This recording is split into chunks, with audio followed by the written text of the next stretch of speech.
దట్టమైన అడవి. దట్టమైన పందిరి గుండా సూర్యుడు వడపోతాడు. అడవి నేలపై నీడలు వేస్తాడు. రాహుల్ అనే చిన్న పిల్లవాడు సమీపంలోని శబ్దం వినబడినప్పుడు అండర్గ్రోత్లో జాగ్రత్తగా నావిగేట్ చేస్తున్నాడు. ఒక పులి గంభీరమైన మరియు శక్తివంతమైన ఆకుల నుండి ఉద్భవించింది. రాహుల్, అయ్యో! ఒక పులి! పులి భయపడకు, యువకుడు. నా ఉద్దేశ్యం నీకు హాని లేదు. పులి అవును, నేను చేయగలను. అడవి అద్భుతాలు మరియు రహస్యాలతో నిండి ఉంది. ఇంత లోతుగా అడవిలోకి మిమ్మల్ని ఇక్కడికి తీసుకొచ్చేది ఏమిటి? రాహుల్, నేను అన్వేషిస్తున్నప్పుడు తప్పిపోయాను.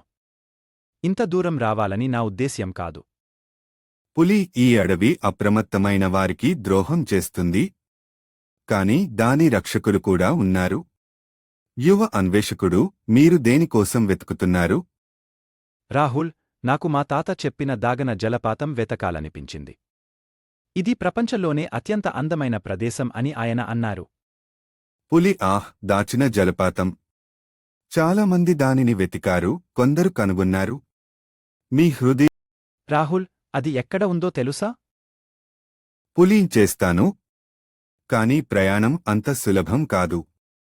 ఇది మీ ధైర్యం మరియు దయను పరీక్షిస్తుంది. మీరు అలాంటి సవాలుకు సిద్ధంగా ఉన్నారా? రాహుల్, అవును, నేనే. దయచేసి నాకు దారి చూపండి. పులి చాలా బాగా, నన్ను అనుసరించండి. దగ్గరగా ఉండండి మరియు అడవిని నమ్మండి.